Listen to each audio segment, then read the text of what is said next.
Cek cek. Assalamualaikum. Waalaikumsalam warahmatullahi wabarakatuh. Insyaallah malam ini kita akan bahas tentang Palestina sama bareng teman kita, bareng angkatan kita ya, Fathul Bari. Tunggu sebentar waktunya ya.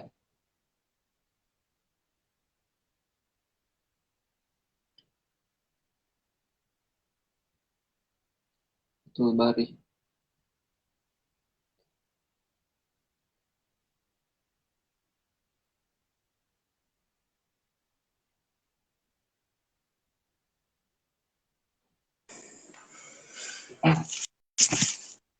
Assalamualaikum. Assalamualaikum. Waalaikumsalam warahmatullahi wabarakatuh. Alhamdulillah. Suaranya jelas ya? Suara jelas? Suara jelas? Jelas. Alhamdulillah. Jelas banget. Gimana? Apa kabarnya? Alhamdulillah baik. Sehat terus? Alhamdulillah. Alhamdulillah.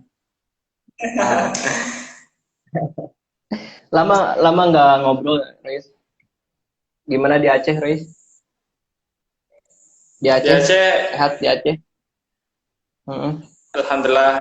Kalau misalnya keadaan di Aceh ya sama seperti di daerah yang lain, cuma hari ini Aceh menempati peringkat kelima dengan daftar kematian terbanyak seluruh provinsi yang ada di Indonesia. Kenapa itu? Corona. Atau oh ya, COVID.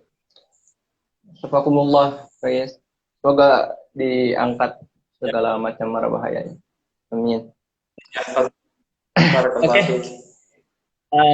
Saya ngundang antum tuh kan Anda tahu ya, dulu itu ketika antum menyampaikan atau pidato di depan orang-orang itu, Masya Allah, masalah sejarahnya gitu ya.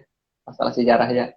Sejarah Indonesia tahu, sejarah Nabi tahu, sejarah Khulafaur Rasyidin tahu. Pokoknya sejarah antum tahu lah semuanya. Turki Utsmani dan lain sebagainya antum tahu pokoknya. Nah, jadi di sini saya kira antum enggak lah. Saya kira antum itu orang yang memumpuni untuk membahas sejarah kali ini. Seperti yang kita tahu ya, kita akan ngobrol-ngobrol santai tentang Palestina. Kita mulai dari mana nih, Bang Fatul? Sebenarnya, kita mulai dari mana nih? Berarti ya kita mulai dari awal sih sebenarnya Bang Dudi. Karena dari segi manapun kalau misalnya belajar tentang kita lah Palestina dari sudut pandang apapun, dari sudut Zionis atau dari sudut negeri Syam atau dari sudut Palestina itu sendiri, kita harus mengetahui tentang keutamaan Masjid Al-Aqsa yang pertama. Allah Subhanahu wa taala. Jadi ini langsung ke intinya. Enggak, boleh kita bahas dari awal aja karena kita kan akan bahas beberapa sesi ya. Mungkin pertemuan sekarang, nanti ada pertemuan kedua dan pertemuan ketiga ya mungkin. Jadi bahas aja semuanya, enggak apa-apa. Biar kita semua tahu lah. Biar kita semua tahu. Ya. Aneh sih sebenarnya bukan kayak yang antum bilang juga, sebenarnya ya paling tidak semua kita ini harus memiliki yang namanya ghirah untuk kaum muslimin yang ada di Palestina atau di seluruh tempat-tempat yang hari ini kaum muslimin terbaik. Kita kembali ke modul tadi. Sejauh apapun kita berbicara tentang Palestina dengan sudut pandang apapun, kita tidak boleh melupakan yang namanya keutamaan Masjid Al-Aqsa. Allah Subhanahu wa taala berfirman dalam surah Al-Isra ayat pertama, Subhanalladzi asra bi'abdihi lailan minal masjidil haram ilal masjidil aqsa alladzi barakna haulahu linuriyahu min ayatina innahu huwas samiul basir. Segala puji bagi Allah, Maha Suci Allah Subhanahu wa taala, Maha Suci Allah yang telah menjalankan hambanya yaitu Rasulullah sallallahu alaihi wasallam di malam hari dari haram di Makkah ilal masjidil aqsa alladzi barakna haulahu ke Masjid Al-Aqsa yang telah diberkati oleh Allah Subhanahu wa taala sekitarnya, linuriyahu min ayatina, dan salah satu hikmah dari Isra Mi'raj tersebut adalah untuk memperlihatkan tanda-tanda kekuasaan Allah Subhanahu wa taala. Karena Allah Subhanahu wa taala Sami'un Basir, Maha mendengar dan Maha melihat. Nah, itu baru firman Allah Subhanahu wa taala tentang Isra Mi'raj sekaligus membahas tentang keberkahan Masjid Al-Aqsa itu sendiri. Kita hari ini Bang Dudi mungkin masih bertanya-tanya kira-kira daerah mana yang diberkahi oleh Allah Subhanahu wa taala. Mungkin kita hari ini mungkin masih bertanya-tanya wilayah Syam itu seluas mana sih? Nah, gitu. Nah, para ulama tentunya mereka memiliki al-aqwal, memiliki pendapat wal ara tentang hudud bilad Syam. Di antara mereka malahan ada yang memberikan batas Masjid Al-Aqsa itu dari Palestina bahkan sampai ke Irak, sampai ke Baghdad di negara Irak hari ini. Tapi jumhur ulama mengatakan bahwasanya wilayah Syam itu hari ini meliputi 4 negara sebagaimana yang telah kita ketahui semua, Suriah, Lebanon, Yordania, bahkan Palestina. Bahkan kalau kita melihat hadis dari Rasulullah SAW, Rasulullah SAW pernah bersabda, la tasuddur rihal illa ila thalathati masajid, masjid hadza wa masjidin nabawi wa masjidil aqsa.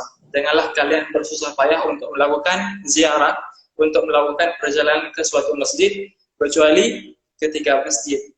Yang pertama Masjid hadza yaitu Masjid Nabawi karena ketika itu Rasulullah berada di Madinah, wa Masjidil Haram, Masjidil Haram di Makkah, wa Masjid Al-Aqsa di Palestina.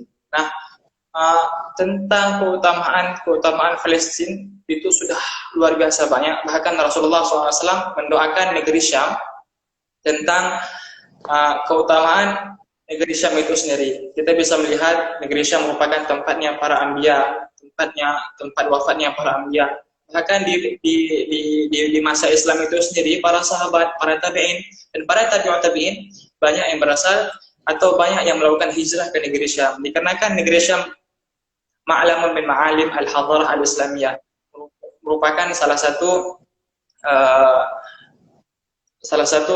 simbol peradaban Islam ketika itu. Bahkan sampai hari ini negeri Syam tetap memiliki posisi, tetap memiliki bagian terpenting bagi kaum muslimin yang memperhatikan qadhiyah al-muslimin fil alam. Jadi kita hari ini juga membahas bagaimana keutamaan Masjid Al-Aqsa seperti kiblat pertama kaum muslimin. Nah, disinilah al-mustasyrikun, disinilah orang-orang orientalis. Mereka mengatakan bahwasanya jikalau Masjid Al-Aqsa itu adalah kiblat pertama, lalu bagaimana respon kita terhadap hadis yang mengatakan Rasulullah pernah salat di depan Ka'bah, sedangkan Rasulullah pernah disiksa dan ketika beliau disiksa beliau sedang berada di depan Ka'bah. Pernah dengar nggak perkataan seperti ini, Bang Dudi? Gimana? Yang mengatakan bahwasanya kalau misalnya Masjid Al-Aqsa itu kiblat pertama, kenapa Rasulullah sholat ke arah kiblat ketika beliau masih berada di Makkah? Nah itu belum, baru dengar saya sebenarnya. Jadi gimana itu? Anda juga baru dengar dan semenjak sedikit mendapat wawasan dari teman-teman juga nih. Nah, jawaban yang paling luar biasa, yang al-muqni, insyaallah, kita dapati perkataan al-aqwal jumhur para ulama mengatakan bahwasanya termasuk sahabat Abbas radhiyallahu an yang mengatakan bahwasanya Rasulullah memang ketika berada di Makkah, ketika berada di era fase Makkah, beliau memang sholat ke arah kiblat, namun sejajar dengan Baitul Maqdis yang ada di Palestina. Gitu. Nah, hal ini tentunya Rasulullah SAW merasa kesulitan ketika telah melakukan hijrah ke Madinah. Ketika beliau telah melakukan hijrah ke Madinah, arah Masjid Al-Aqsa dan arah Masjidil Haram itu saling membelakangi, hingga hal inilah yang membuat Rasulullah sholat ke arah kiblat, yaitu Ka'bah. Karena kenapa? Ka'bah berada di Makkah dan Makkah merupakan tempat kelahiran Rasulullah, Makkah merupakan tempat dibesarkannya Rasulullah, tempat di mana kerabat-kerabatnya Rasulullah berada. Bahkan kiblat itu sendiri merupakan ikon penting bagi orang-orang Arab al-Qudama, orang-orang Arab terdahulu ketika mereka melaksanakan haji yang telah yang merupakan syariat Nabi Ibrahim alaihissalam. Jadi pokoknya keutamaan Masjid Al-Aqsa tentunya jauh lebih besar dan jauh lebih banyak dibandingkan yang kita malam hari ini bicarakan. Dan tentunya nggak cukup malam ini doang untuk membicarakan masalah keutamaan Masjid Al-Aqsa. Tentunya bil ikhtisar yang syadid. Insyaallah. Insyaallah kita buat pertemuan selanjutnya ya, bahas-bahas berbincang tentang Palestina. Insyaallah kita nggak akan satu pertemuan kayaknya. Bener nggak? Iya. Nah, kan. Nah, terus gimana? Lanjut. Terus sekarang kita sedikit berpindah ke menu berikutnya, yaitu tentang komposisi penduduk Madinah sebelum Islam. Siapa sih orang-orang yang udah tinggal duluan di kota Madinah? Siapa sih mereka? Nah, kita bisa melihat bahwasanya bukan orang pertama sih, bahkan para sejarawan sampai detik ini, sampai hari ini, mereka belum mengetahui secara pasti orang pertama yang menempati Baitul Maqdis atau Palestina. Namun kita menemukan sangat banyak beberapa komposisi penduduk. Salah satunya adalah bangsa Yericho. Bangsa Yericho merupakan salah satu kota yang tak jauh dari kota Al-Quds yang hari ini kita kenal dengan Yerusalem. Tapi para ulama, para al-mu'arrikhun, baik itu fil gharb wa fil syarq, di timur maupun di barat, sampai detik ini, sampai hari ini belum mengetahui secara pasti asal usul bangsa Yericho tersebut. Dan kita bisa melihat bangsa berikutnya yang menempati Baitul Maqdis, yang menempati Palestina, itu kita menemukan bangsa Kanaan. Nah, bangsa Kanaan, sebagaimana kita temukan dalam riwayat yang sangat banyak, kita temukan bahwasanya bangsa Kanaan yang tinggal di Palestina hari itu merupakan keturunan dari Sam bin Nuh, merupakan keturunan dari cucu Nabi Nuh alaihissalam. Mereka menempati wilayah Syam, yaitu ya keturunannya dari ini ya, dari Kan'an, anaknya Nabi Nuh alaihissalam. Dari cucu-cucunya gitu. Ya. Dari cucunya Nabi Nuh, Bang Rudi. Dan kita juga bisa melihat, Bang, kalau misalnya selain orang Kan'an sendiri, itu ada bangsa Amori yang juga telah tinggal jauh sebelum datangnya Eksodus Yahudi. Kemudian kita juga menemukan bangsa Yebus yang juga telah menetap dan membuat majmu' serta mendominasi di wilayah Baitul Maqdis itu sendiri. Nah, inilah yang menjadi bantahan kepada mereka yang mengklaim bahwasanya Masjid Al-Aqsa itu adalah penduduk aslinya orang-orang Yahudi atau orang Bani Israel. Enggak.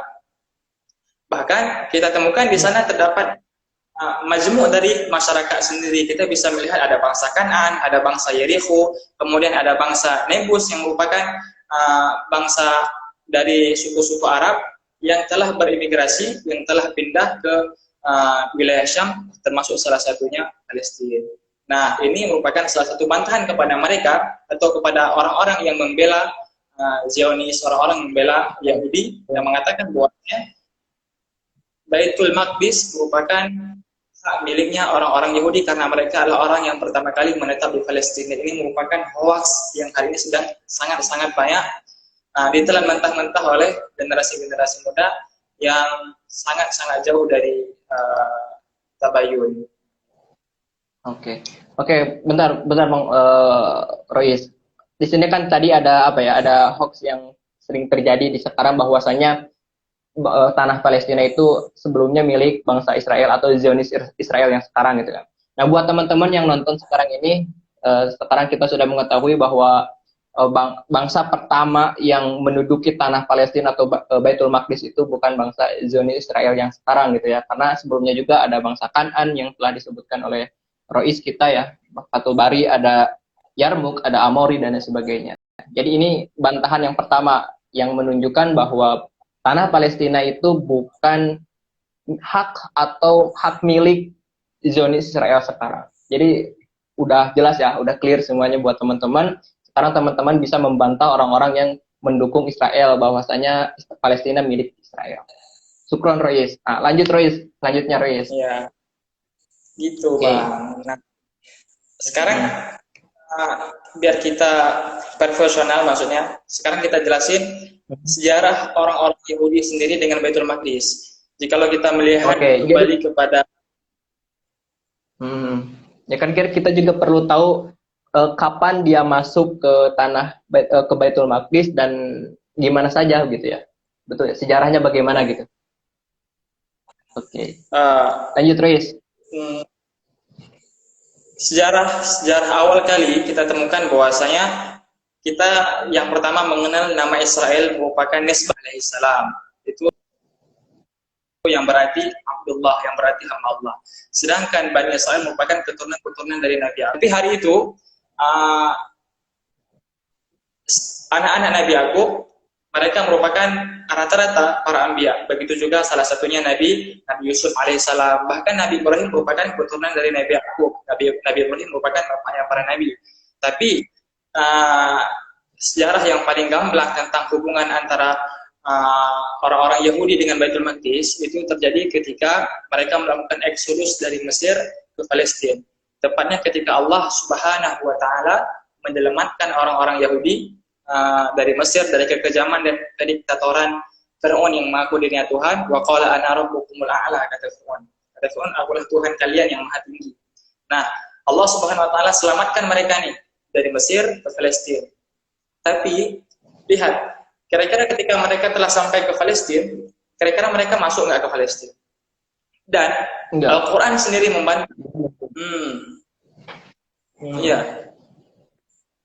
Bahkan Al-Quran sendiri membantah bahwasanya orang-orang Yahudi sendiri, walaupun mereka telah dihadiahkan oleh Allah Subhanahu wa taala ardul muqaddasah, tanah suci, atau al-ardul mau'udah yang hari ini kita dengar, tanah yang dijanjikan, mereka tetap nggak mau masuk. Kita bisa melihat dalil dalam Al-Quran, wa idh qulna dukhulu hadhihi al-qaryah wa idh nadkhulu hadhihi al-qaryata fakulu minha haitsu syi'tum raghadan wa dukhulul baba sujada. Itu ketika Allah Subhanahu wa taala memerintahkan orang-orang Yahudi untuk masuk ke dalam Baitul Maqdis. Kita juga bisa melihat dalil yang lainnya, perintah Allah Subhanahu wa taala kepada Bani Israel untuk masuk ke dalam Baitul Maqdis, yaitu untuk masuk ke dalam Palestina, yaitu ya qaumi dukhulul ardal muqaddasata allati kataballahu lakum wa la tartaddu ala adbarikum fatanqalibu khasirin. Yang artinya, wahai kaumku, masuklah kamu ke tanah suci Palestina yang telah ditentukan Allah bagimu, dan janganlah kamu berbalik ke belakang, nanti kamu menjadi orang yang hina. Subhanahu wa taala siapkan Palestina sebagai tanah yang telah dijanjikan kepada mereka. Tapi lihat apa yang terjadi.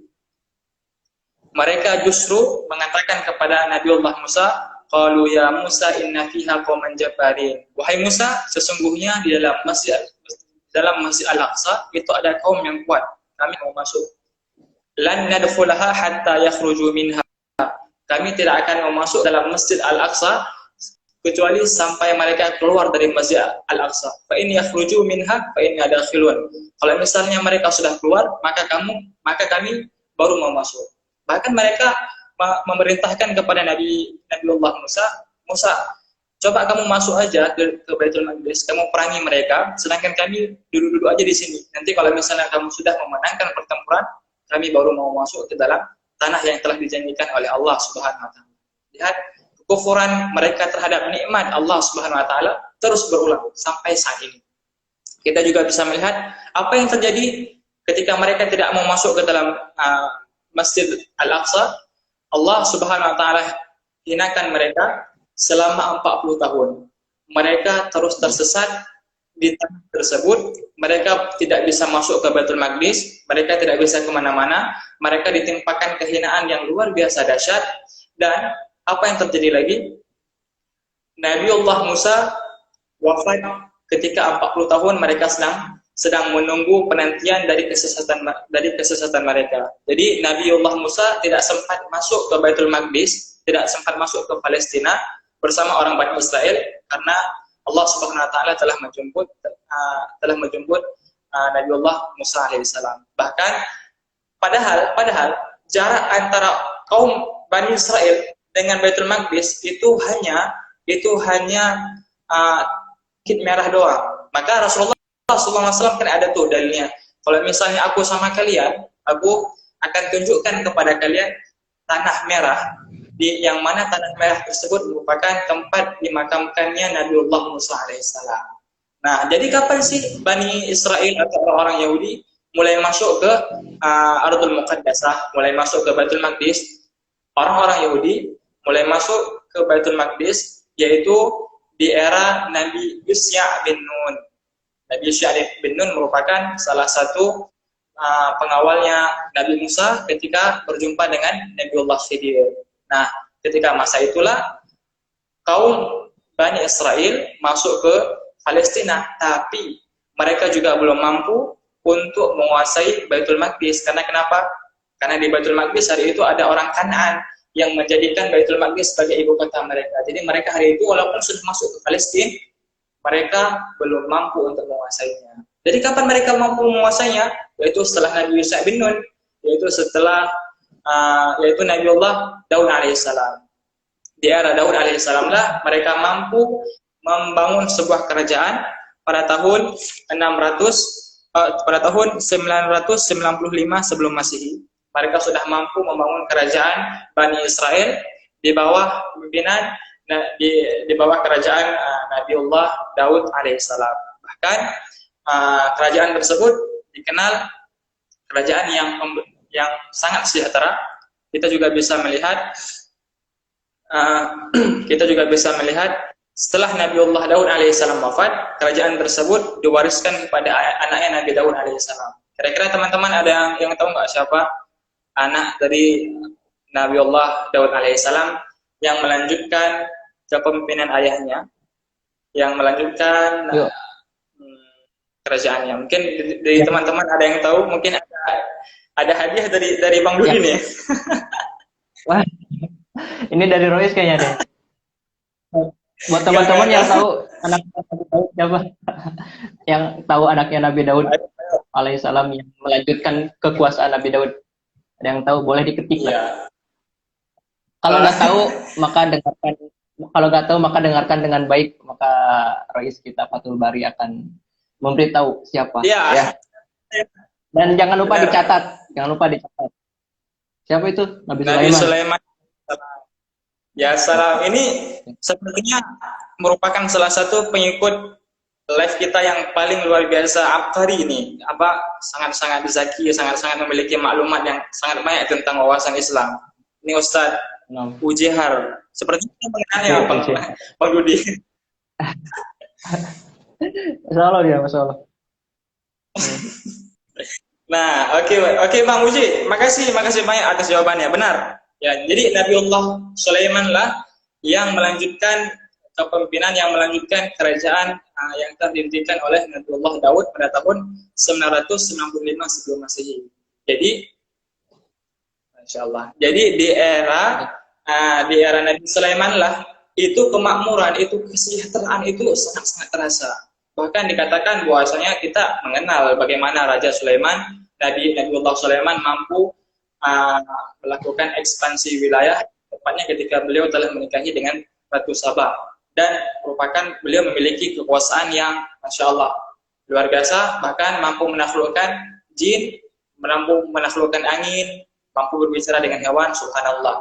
Nah, di sini kita juga harus mengakui memang Nabiullah Musa itu membangun tempat ibadah Bani Israel, kepada Allah Subhanahu Wa Taala yang kita kenal hari ini, kuil Haikal yang dibangun oleh Raja Solomon itu versi orang-orang Yahudi. Nah, yang kita protes di sini Bang Budi sebenarnya bukan itu. Kita mengakui bahwasanya Nabiullah Sulaiman membangun kuil Haikal, kita mengakuinya. Tapi ya, upaya yang dilakukan Freemason hari ini yaitu mengumpulkan seluruh orang Yahudi di dunia dan menjadikan Baitul Maqdis sebagai pusat negara mereka merupakan hal-hal yang sangat tidak bisa kita terima. Lantaran kita bisa melihat dasar mereka mengatakan bahwasanya mengatakan bahwasanya haikal Nabi Sulaiman itu dibangun dengan lapisan emas setebal 10 meter. Sedangkan perkataan yang lain mengatakan haikal Sulaiman dibangun dengan kayu dan kumpulan bebatuan setebal 10 meter. Dari sini saja kita bisa melihat bagaimana orang-orang Yahudi mengarang visi mereka, mengarang khayalan mereka. Gimana caranya kaum muslimin yang hari ini menetap di Palestina itu harus tersingkirkan. Masjid Al-Aqsa yang hari ini merupakan salah satu ikon dan kiblat pertama kaum muslimin itu harus hancur. Maka kita temukan gimana sih orang-orang Zionis, orang-orang Freemason melakukan kerjasama dalam penggalian bawah tanah di bawah Masjid Al-Aqsa. Hasilnya ada nggak? Nggak ada. Malahan mereka hanya menemukan sisa-sisa dari kerajaan Nasrani, sisa-sisa kerajaan dari Nabiullah Isa alaihissalam, yang mana mereka orang-orang Yahudi sendiri bariun, mereka tidak setuju dengan kenabian Nabiullah Isa alaihissalam. Kurang lebih itu di sejarah tentang orang-orang Yahudi di era kenabian, Bang Budi. Nah, sekarang pertanyaannya gini, Rois. Kan kalau itu kita mengakui bahwa sejarah Bani Israel pada era kenabian itu kan ada diceritakan di dalam Al-Quran dan juga di dalam sunnah Rasulullah atau dalam hadis-hadis Rasulullah. Itu ada diceritakan. Tapi yang jadi masalahnya itu yang sekarang gitu. Yang pada era sekarang. Apakah yang pada era sekarang itu ada hubungannya dengan Bani Israel yang diceritakan di dalam Al-Quran? Atau Bani Israel yang diceritakan di dalam Al-Quran itu sama nggak dengan Israel yang sekarang gitu? Kalau sama, gimana itu sejarahnya sampai sekarang? Ataupun kalaupun beda, ya gimana terputusnya gitu? Itu Rois. Ya. Jadi sependek-pendek pengetahuan Ane, sejauh Ane pernah membaca di salah satu buku tentang ensiklopedia Palestina bergambar karya Tariq Al-Suwaidani, mengatakan bahwasanya keturunan Israel hari ini atau penduduk Israel hari ini memang di antara mereka sebagian ada merupakan Yahudi yang berdarah asli, yaitu Yahudi yang memang memiliki nasab yang sampai kepada Bani Israel. Namun kebanyakan mereka hari ini merupakan campuran. Di antara mereka ada orang-orang Nasrani yang diyahudikan, tepatnya di era Tsar yang ada di Rusia. Nauzubillah, wallahu a'lam bishawab, apakah itu benar atau tidak? Karena kalau kita bisa melihat nasab orang Yahudi itu dihitung dari ibunya, Bang Dudi. Beda dengan kita kaum muslimin, kalau nasab itu dari ayah. Sedangkan mereka hitungnya itu dari beda. Jadi kita bisa melihat kalau misalnya kita barusan tadi menjelaskan tentang eksistensi orang-orang Bani Israel yang telah memasuki Baitul Maqdis di era Nabi Daud dan di era Nabi Sulaiman. Sekarang kita bicara apakah orang-orang Yahudi dahulu atau orang Bani Israel merupakan sama nggak sama orang Israel hari ini? Nah, ternyata kerajaan Nabi Sulaiman itu mulai mengalami kemunduran, tepatnya ketika Nabiullah Sulaiman meninggal. Jadi setelah Nabiullah meninggal, setelah Nabi Sulaiman meninggal, itu ada penyerangan dari kaum Asyur yang berada di Irak hari ini. Nah, mereka menyerang Baitul Maqdis, menawan setiap orang-orang Yahudi, namun tetap menyisakan beberapa keluarga Yahudi sehingga mereka mampu membuat komunitas kembali, Dan kita juga bisa melihat ternyata kekuasaan orang Asyur yang hari itu menguasai Baitul Maqdis dan Palestina ternyata tidak berlangsung lama. Kita juga melihat di sana ada bangsa Babilonia juga sama-sama berasal dari Irak seperti bangsa Asyur itu juga. Babilonia merupakan salah satu kota yang hari ini berada di negeri Irak, salah satu negara Arab dari 24 negara Arab. Kita bisa melihat ketika bangsa Babilonia melakukan ekspansi perluasan wilayah, terutama di wilayah Syam, mereka berhasil menghimpun kota Al-Quds atau kota Yerusalem. Nah, kota Yerusalem hari itu dikuasai oleh bangsa Asyur yang telah berkuasa sebelum mereka. Nah, ketika bangsa Babilonia ini datang menguasai orang-orang Al-Quds, dipimpin oleh Raja Nebukadnezar, Raja Nebukadnezar merupakan raja yang sangat-sangat bengis. Bahkan beliau tidak menyisakan satu Yahudi pun berada di tanah suci Palestina. Bahkan sekitar 400 sampai 500 ribu orang-orang Yahudi itu ditawan dan digiring ke kota Babilonia. Di antara mereka orang-orang Yahudi yang selamat, mereka melakukan eksodus ke Eropa. Nah, inilah sejarah pertama orang-orang Yahudi yang ada di Eropa, yaitu asal-usul mereka. Kok bisa sih orang Yahudi yang awalnya tadi di Baitul Maqdis kok bisa ke Eropa? Nah, awalnya ini nih, di masa Raja Nebukadnezar. Bahkan Raja Nebukadnezar sendiri, beliaulah yang menghancurkan kuil Solomon, beliaulah yang menghancurkan kuil Haikal yang dibangun oleh Nabiullah Sulaiman alaihissalam. Oke, jadi kan kita udah tahu bagaimana sejarahnya kehidupan Bani Israel ya, kehidupan Bani Israel, yang dimana kita tahu bahwa perjalanan hidupnya itu penuh dengan pengkhianatan, penuh dengan perusakan dan penuh dengan penyiksaan dan lain sebagainya gitu. Bahkan dari zaman Nabi sampai zaman tadi yang diceritakan di Raja Babilonia, bagaimana Yahudi itu memang sudah mulai habis gitu. Berarti kalau berbentuk komunitas, berarti Yahudi itu kecil kan? Kalau berbentuk komunitas, Yahudi itu kecil. Kemudian pergi ke Eropa. Nah, masalahnya sangat kecil kan? Sangat kecil. Masalahnya ketika berada di Eropa itu sekitaran abad keberapa ini? Sekitaran abad keberapa? Karena yang pernah saya tahu itu Yahudi juga dikejar-kejar sama Nazi gitu ya. Kalau nggak salah ya, Yahudi juga dibantai sama Nazi gitu. Nah, bagaimana sejarahnya kehidupan orang Yahudi itu ada di Eropa dan bagaimana kehidupan mereka, atau ya bagaimana sejarah mereka, kehidupan mereka setelah mereka ada di Eropa gitu. Sampai nanti balik lagi nyambung nanti ke Turki Utsmani gitu kan. Kalau nggak salah gitu, ke Ottoman gitu, nyambung gitu. Gimana tuh, Royce? Jadi ketika mereka telah melakukan eksodus ke Eropa, itu terjadi pada tahun 590 Masehi, Bang Budi. Tepatnya ketika Raja Petrus menguasai Baitul Maqdis. Raja Petrus merupakan raja Babilonia. Beliau melakukan pembantian besar-besaran terhadap kaum Yahudi. Jadi, kapan sih orang-orang Yahudi mulai kembali melakukan perkumpulan, mulai kembali bisa melakukan komunitas mereka?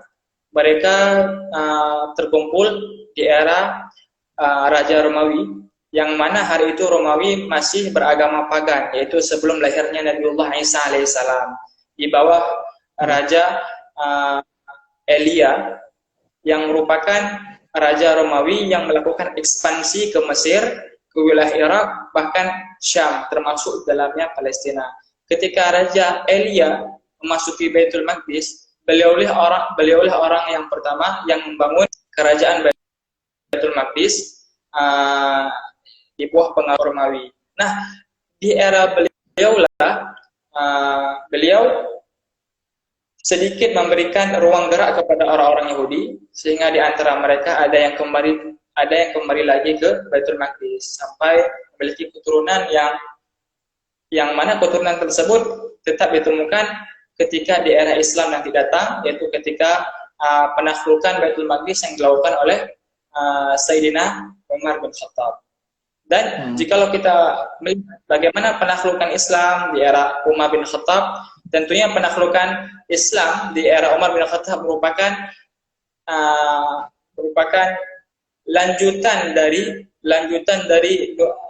sabda Rasulullah SAW yang memerintahkan untuk berjihad melawan orang-orang Romawi. Bahkan salah satu hadis Rasulullah yang masyhur yang menjadi pelumas bagi Muhammad Al-Fatih ketika menaklukkan kota Konstantinopel pada tahun 1453 merupakan salah satu pelumas bagi para sahabat, pelumas bagi kaum muslimin setelah mereka untuk terus melakukan penyerangan kepada orang-orang Romawi. Salah satunya hadis tersebut berbunyi, "La tufatahna al-Konstantiniyah wa lina'amil amirul amiruha wa lina'amil jaysh dalikal jaysh." Sebenarnya Konstantinopel akan ditaklukkan. Sebagaimana yang kita ketahui, Konstantinopel merupakan wilayah Romawi. yang akan ditaklukkan oleh sebaik-baik pasukan, yaitu yang akan ditaklukkan oleh sebaik-baik pemimpin dan sebaik-baik pasukan.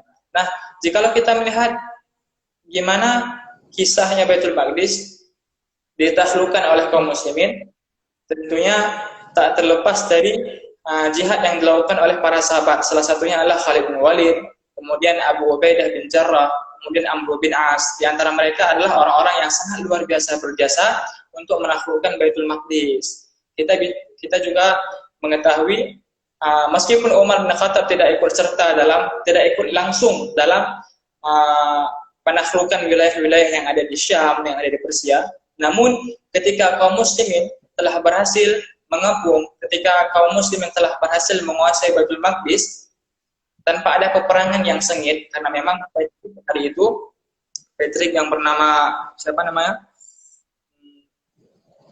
Saya lupa namanya Bang Budi, tapi pokoknya yang hari itu memimpin Baitul Maqdis salah seorang Patrick.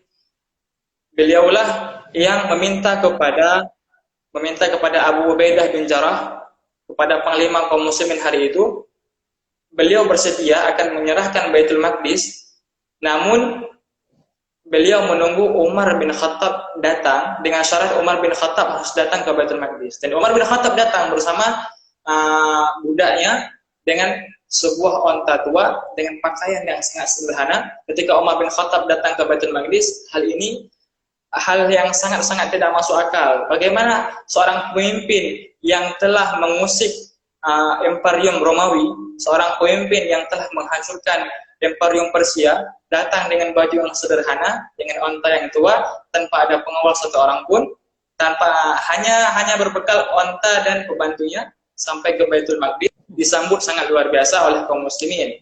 Hal inilah yang membuat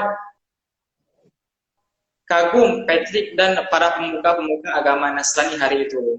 Nah, di sini kita bisa melihat lagi-lagi yang menguasai Baitul Maqdis itu bukan orang Yahudi, namun orang Nasrani. Tepatnya ketika Raja Elia tadi itu yang dari Romawi, yaitu Raja Hadrianus. Nah, jadi hari itu nama lain dari Baitul Maqdis itu Elia, merupakan nisbah kepada Raja Elia Romawi yang telah Kaisar Romawi yang telah membangun Baitul Maqdis, yang telah membangun kerajaan Baitul Maqdis. Nah, ketika Umar bin Khattab masuk ke dalam Masjid Al-Aqsa, beliau melihat pemandangan yang sangat-sangat menyedihkan. Bagaimana sih orang-orang Nasrani menjadikan tempat ibadah musalla Nabi Sulaiman menjadi tempat kuda-kuda mereka, bahkan terkotori dengan kotoran-kotoran hewan mereka. Maka Umar bin Khattab pun membersihkan dengan kedua tangannya kotoran-kotoran tersebut. Dan Umar bin Khattab memasuki gereja Al-Qiyamah. Di gereja tersebutlah terjadi perjanjian Elia, perjanjian Baitul Maqdis yang menjamin orang-orang Elia, orang-orang Palestina, orang-orang Baitul Maqdis dalam keamanan yang akan dijaga sepenuhnya oleh kaum muslimin. Kita bisa melihat di sini bagaimana toleransi yang diberikan oleh Umar bin Khattab. Jadi orang-orang yang senantiasa menganggap puasa jihad itu merupakan cuma perang doang kayak pedang, itu konyol sebenarnya. Kita bisa melihat gimana sih toleransi Umar bin Khattab ketika memasuki Baitul Maqdis. Bahkan beliau diajak untuk sholat di gereja Qiyamah, tapi beliau tidak melakukannya. Karena batas toleransi itu nggak mesti kita sholat di gereja, bukan gitu. Berbeda dengan orang-orang hari ini untuk melakukan toleransi. Subhanallah. Sedih banget.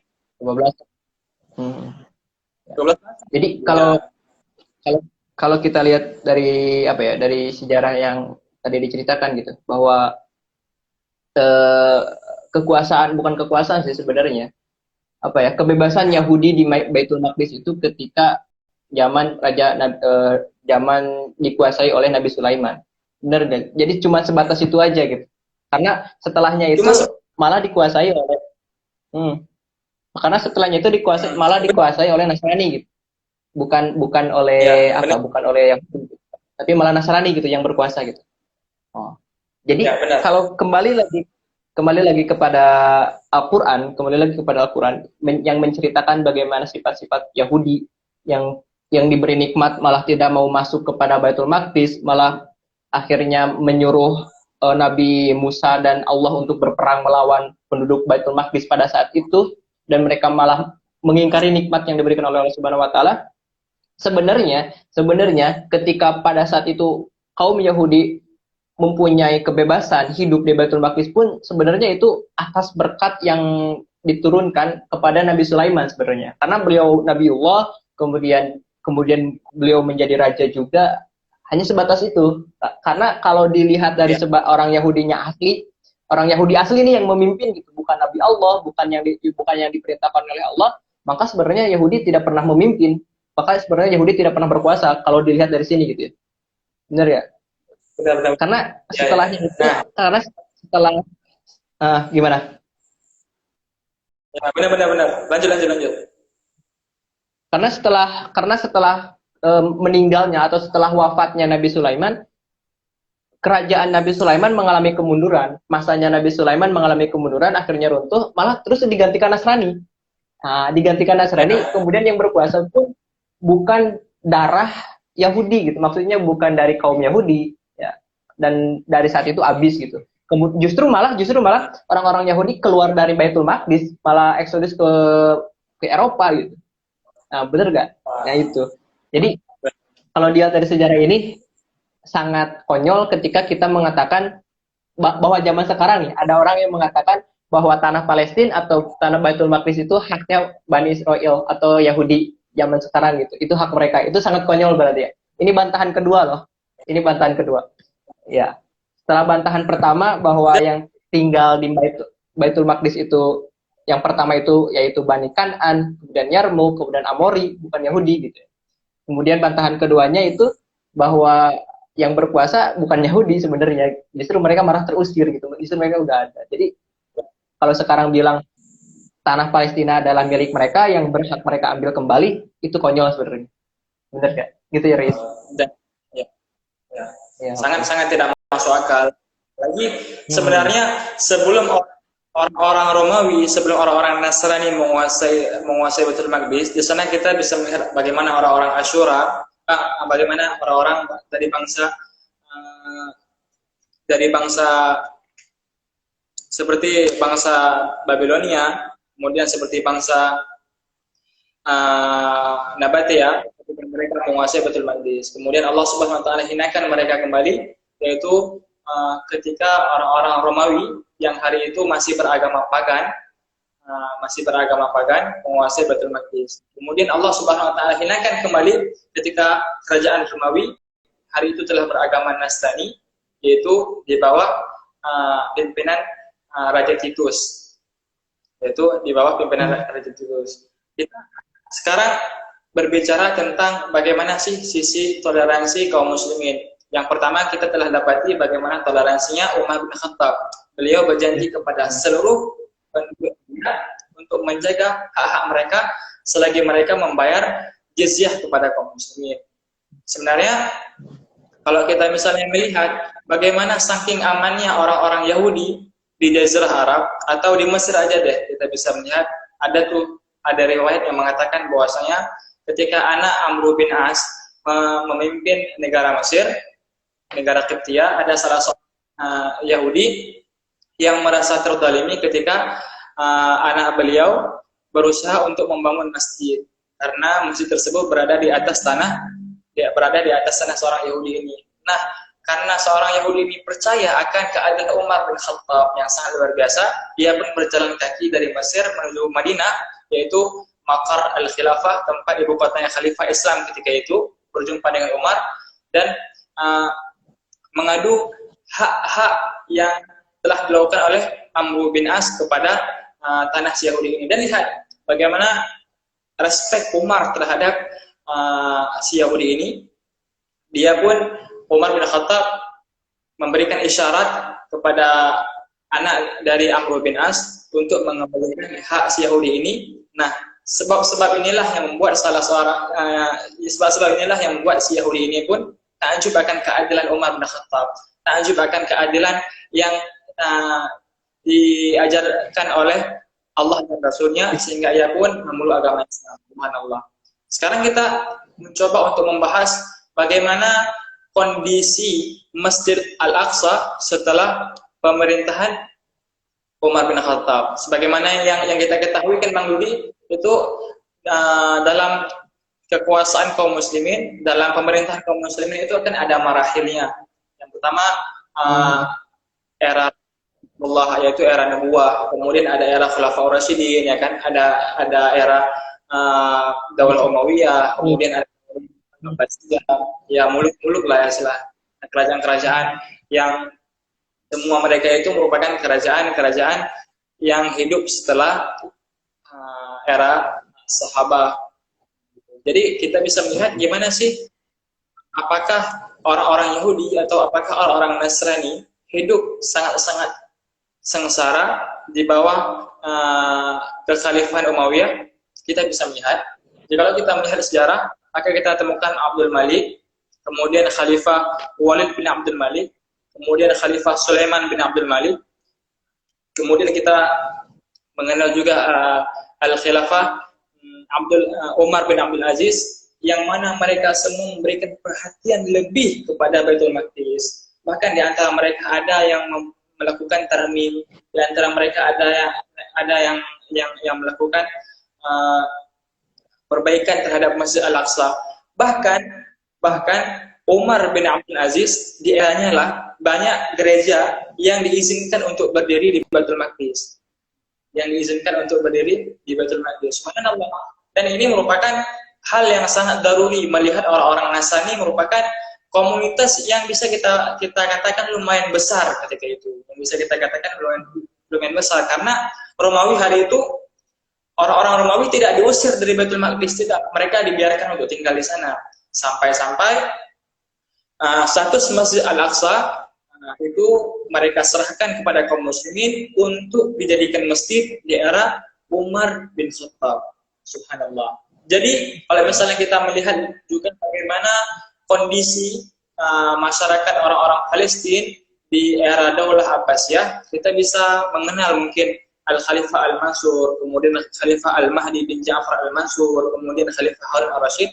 Mereka semua juga memberikan perhatian lebih terhadap penduduk Palestina, terhadap Baitul Maqdis, terhadap wilayah-wilayah Syam, sehingga Baitul Maqdis hari itu menjadi salah satu masjid dengan pertemuan budaya antara orang-orang Romawi, juga orang-orang minoritas Yahudi, juga orang-orang Arab, dan orang-orang Qibtiyah dari Mesir.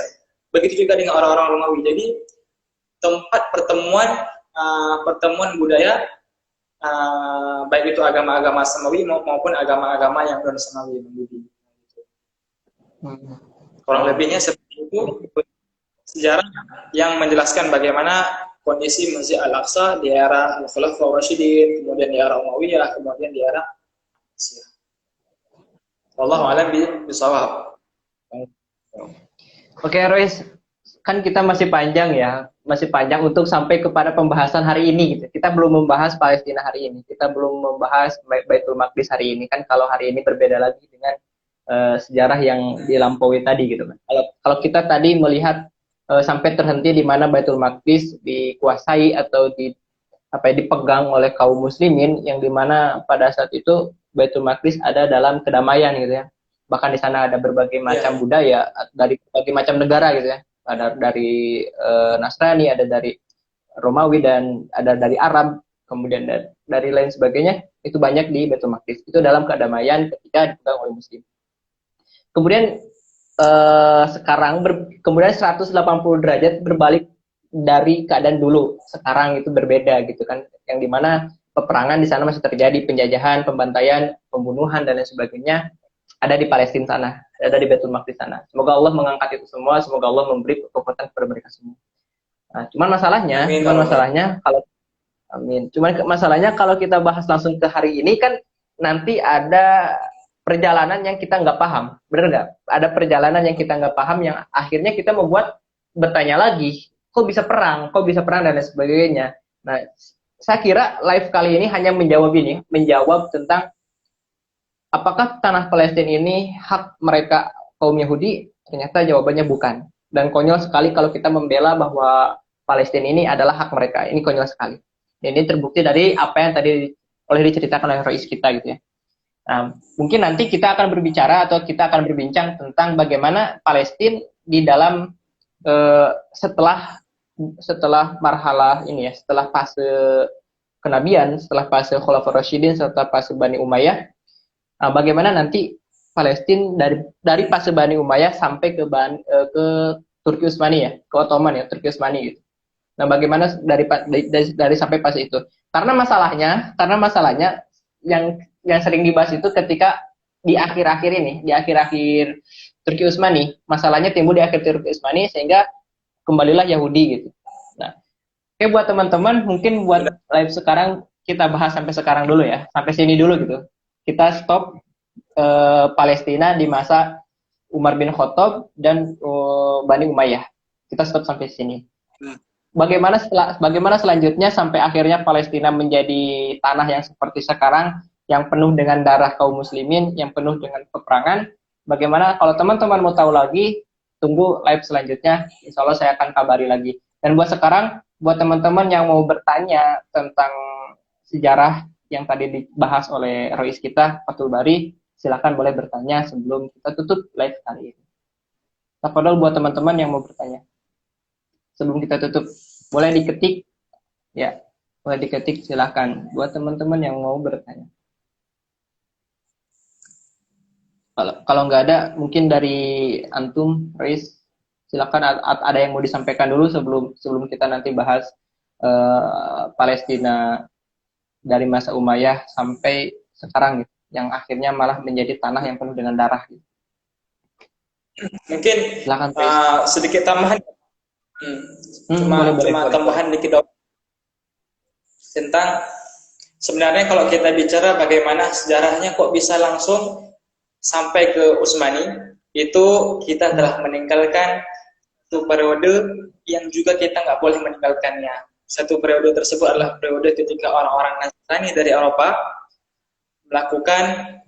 mendeklarasikan perang yang sangat besar kepada dunia Islam. Perang ini adalah perang yang tak pernah kita lupakan, perang yang tidak pernah dilupakan oleh mereka, orang-orang Barat, yang senantiasa memperhatikan perkembangan Islam sampai hari ini. Siapa yang tidak kenal dengan Perang Salib? Benar-benar. Perang Salib,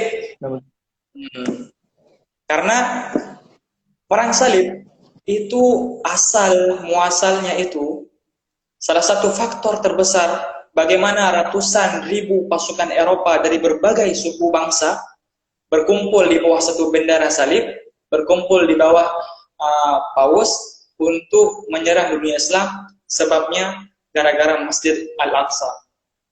Tepatnya hari itu, Bang, karena Daulah Abbasiyah itu kan makin lemah makin hari, makin tahunnya makin lemah. Tepatnya ketika di era kepemimpinan Al-Qaim bi Amrillah aja kita sudah bisa melihat saking lemahnya orang-orang Abbasiyah. Mereka nggak punya kekuasaan apapun, mereka hanya sekedar simbol nama kekhalifahan doang, tanpa ada kekuasaan wilayah. Bahkan bisa dikatakan wilayah Daulah Abbasiyah yang hari itu menghimpun hampir sepertiga negara, hampir sepertiga dunia, hanya tertinggal ibu kota Baghdad doang yang hari ini kita kenal di ibu kota negara Irak. Kita juga mengetahui hari itu muncul sebuah hegemoni yang bisa kita katakan musuh Islam dari dalam, musuh yang tak jauh lebih berbahaya daripada orang-orang Yahudi dan Nasrani. Mereka adalah orang-orang Fatimiyah, orang-orang Syiah yang menghimpun orang-orang Syiah Fatimiyah untuk membangun sebuah kekhalifahan Syiah yang kita kenal hari ini, Syiah Fatimiyah yang berdiri di negara Mesir. Maka kita bisa melihat salah satu peninggalan Fatimiyah adalah Jamiah Al-Azhar, kampus Al-Azhar. Tapi yang kita kenal. Tapi kalau sekarang Jamiah Al-Azhar kayaknya nggak kayak seperti dulu ya. Karena kalau sekarang malah jadi banyak Ahlussunnah yang ke sana gitu ya, bener nggak? Sekarang tapi itu salah satu peninggalan. Itu salah satu peninggalan yang kita bisa manfaatkan ya. Peninggalan Syiah yang bisa kita manfaatkan. Betul. Ya, dan betul banget. Di era Hakim bi Amrillah, itu yaitu salah satu khalifah Daulah Fatimiyah yang Syiah ini, beliau karena wilayah kekuasaan Fatimiyah itu makin membesar dan kekuasaan Bani Abbasiyah itu semakin kecil sampai bisa kita katakan hanya sekitar kota Baghdad doang. Nah, mereka orang Fatimiyah menguasai wilayah Syam dan termasuk dalamnya Palestina. Ketika Al-Hakim bi Amrillah memimpin dunia Islam, ia melakukan tindak yang sangat-sangat kejam terhadap orang-orang Nasrani yang berada di Palestina. Bahkan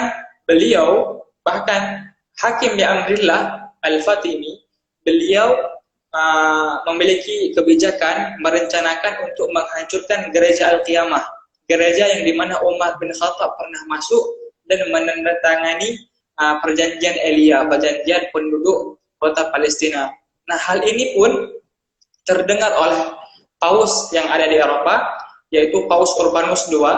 Beliaulah yang menghimpun pasukan yang memberikan api, yang menyulut api pemberontakan, api untuk menyerang dunia Islam pada tahun 480 Hijriah atau pada tahun 1088 Masehi. Nah, hingga tergeraklah ratusan ribu orang-orang Eropa dari berbagai latar belakang mereka. Di antara mereka ada petani. Mereka pun bergerak menuju dunia Islam. Tujuan mereka hanya satu, merebut kembali Baitul Maqdis yang telah direbutkan oleh kaum muslimin. Biangnya siapa? Biangnya orang-orang Fatimiyah. Mereka lah yang sangat luar biasa membuat dunia Islam hari itu tidak aman sama sekali. Dan kita lihat pengkhianatan terjadi kembali ketika orang-orang Eropa sampai ke dunia Arab, ke dunia Islam, ketika mereka telah sampai ke Anatolia, ketika mereka telah sampai ke wilayah-wilayah Syam dan menguasai beberapa wilayah di sana. Orang Fatimiyah justru lakukan kerjasama dengan orang-orang pasukan Salib. Karena kenapa? Orang Fatimiyah juga, yaitu kekuasaan Fatimiyah hari itu yang ada di Baitul Maqdis itu jatuh ke tangan orang-orang Seljuk. Nah, gimana caranya Baitul Maqdis ini harus kembali ke tangan orang-orang Fatimiyah? Maka mereka pun melakukan hubungan aliansi, hubungan kerjasama dengan orang-orang Salib hingga menghasilkan poin bahwasanya orang-orang Salib dipersilahkan untuk menguasai wilayah Syam sebelah selatan, sedangkan orang-orang Fatimiyah dipersilahkan untuk memegang kendali Al-Quds. Dan tentunya ini diterima awalnya, namun tetap kita harus mengingat bahwasanya target orang-orang pasukan Salib yang ada di Eropa, target mereka Al-Quds. Jadi kita bisa melihat beberapa tahun kemudian Al-Quds yang hari itu berada di tangan orang-orang Fatimiyah jatuh ke tangan orang-orang Nasrani. Nah, yang paling sangat sensitif sebenarnya kita bicarakan tentang, karena ini merupakan pertarungan ideologi, pertarungan antar agama sebenarnya. Konflik antar agama bisa kita katakan seperti ini. Kita bisa melihat ketika Al-Quds runtuh pada tanggal 24 Syaban pada tahun 492 Hijriah atau pada 15 Juli 1099 Masehi. Hari itu gubernur Al-Quds, gubernur Yerusalem bernama Iftiqariyah. Beliau adalah Syiah Fatimiyah juga yang memimpin Baitul Maqdis dengan sangat-sangat zalim terhadap orang-orang Nasrani itu sendiri. Nah, ketika orang-orang pasukan Salib telah berhasil menguasai sebagian besar wilayah Syam, mereka pun merangsek maju, mengumpulkan koalisi mereka, bahkan mereka memanggil kembali orang-orang Eropa di sana untuk sama-sama merebut kota terakhir kita, kota yang sangat-sangat kita impiankan untuk kembali ke tangan orang-orang Nasrani, yaitu kota Al-Quds. Disinilah terjadi peristiwa yang sangat kan Bang Dul. Kita bisa, kalau kita melihat ketika orang-orang Nasrani hari itu membantai penduduk kota Elia, bantai penduduk kota Palestina dan Baitul Maqdis, merupakan pembantaian yang mana pembantaian yang tidak sangat, bahkan para mu'arrikhun mengatakan seandainya aku bercerita tentang jatuhnya Al-Quds ke tangan orang-orang Nasrani, aku sangat sedih. Nah, bahkan ketika Baitul Maqdis, karena kita mengenal bahwasanya kaum muslimin, bahwasanya di Baitul Maqdis itu ada hidup komunitas Yahudi meskipun mereka adalah minoritas. Nah, orang-orang minoritas ini, orang-orang Yahudi minoritas, mereka berlindung bersama kaum muslimin di dalam Masjid Al-Aqsa, hingga kaum muslimin pun memasuki ke dalam Masjid Al-Aqsa dan membantai seluruh kaum muslimin. Bahkan dikatakan darah kaum muslimin itu sampai ke lutut kuda pasukan salib. Hal ini bisa kita lihat dari salah satu bukti perkataan pendeta Raymond, salah seorang pendeta pasukan salib yang hal itu terlambat datang dalam pembantaian. Dia mengatakan, ya Tuhan, betapa mengerikannya pertempuran hari ini, pertempuran yang lebih kejam dari apa yang kita bayangkan, hingga darah kaum muslimin sampai ke lutut kuda-kuda kami. Subhanallah, lihat bagaimana kekejaman mereka yang mereka lakukan terhadap kaum muslimin. Bahkan kita bisa melihat saksi dari salah seorang prajurit dan pemimpin pasukan salib yang bernama Gustav Le Bon, yang mengatakan bahwasanya